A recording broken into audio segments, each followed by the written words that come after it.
Hey everyone, and welcome to our newest explainer. Today, we're diving into a pretty tough but absolutely crucial topic.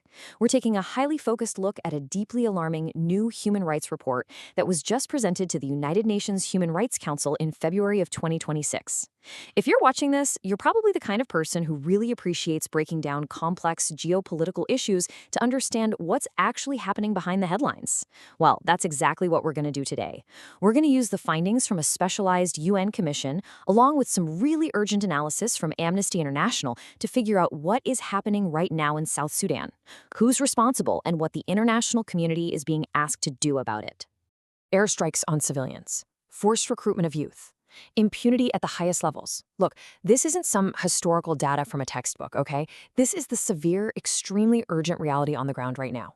We are looking at a human rights situation that is deteriorating rapidly, and we really need to approach this with the focus and gravity it deserves. The UN report paints this incredibly bleak picture of the daily realities for civilians just caught in the crossfire, and it literally demands our full attention. So, let's actually break down exactly what this UN report has documented.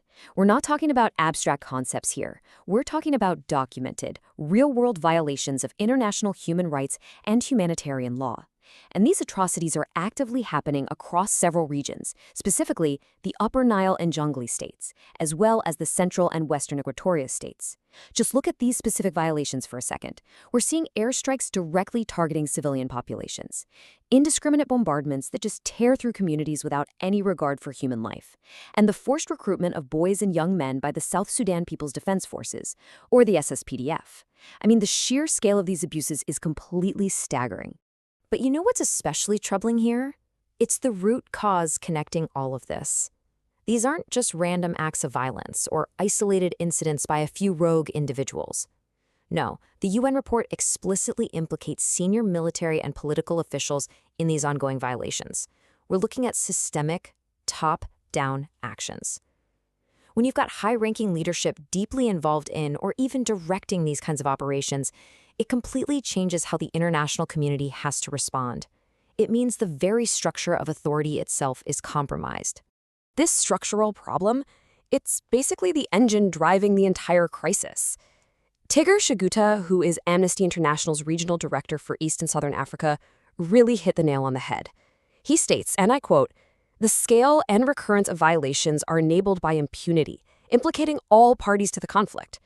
That word right there, impunity, is everything. The complete lack of accountability, the absolute absence of consequences for anyone's actions is what's keeping this fire burning.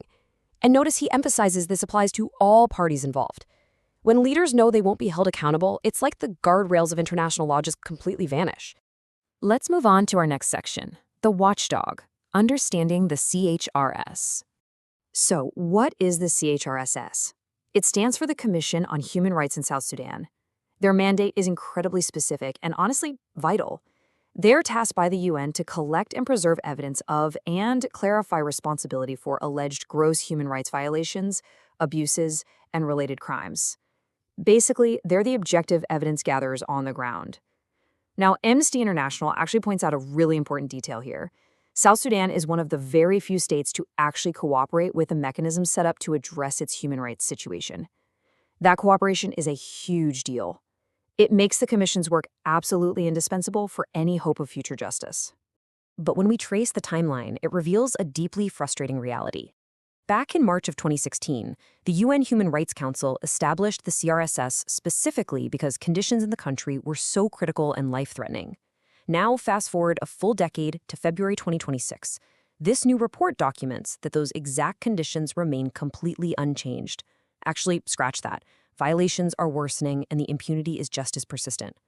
Seeing this timeline really drives home that the international community's job is far, far from finished.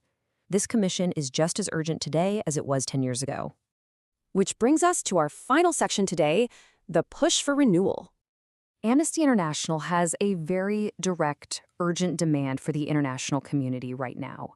Because this crisis is still raging, they are calling on the UN Human Rights Council to extend the mandate of the Commission on Human Rights in South Sudan for at least 2 years. Not a quick temporary extension, but a minimum of 2 full years.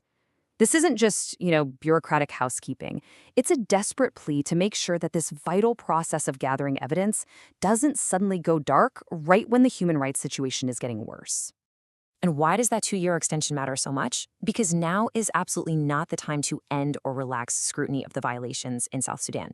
I mean, think about the logic for a second. If senior leaders are acting with total impunity while an international watchdog is literally sitting right there, what happens if that watchdog packs up and leaves? Relaxing scrutiny right now would essentially act as a giant green light for further abuses. It tells the perpetrators that the world has just moved on and stopped paying attention. For the people living in Upper Nile, Jonglei, and the Equatorias, keeping the scrutiny in place is quite literally a matter of life and death. This is exactly why the UN Human Rights Council has to take proactive, muscular action. As Tigray Chaguta emphasizes, it is critical that the Council passes a strong resolution that reflects the worsening situation in South Sudan, making clear that it stands ready to respond to any further deterioration of human rights in the country. This isn't just about preserving a paper trail for some trial years down the road. It's about immediate deterrence. A strong resolution sends a very clear message to all armed groups and political leaders. The international community is actively watching you, and future violations are going to be fully documented. Which leaves us with this final, provocative question. Will the UN Human Rights Council step up or look away? We've systematically walked through the evidence today, from the documented airstrikes to the systemic impunity at the highest levels. The facts are clear as day. Now the burden of responsibility sits squarely on the shoulders of the international community. Thanks so much for joining me for this explainer, everybody. Keep asking those tough questions, and we'll see you next time.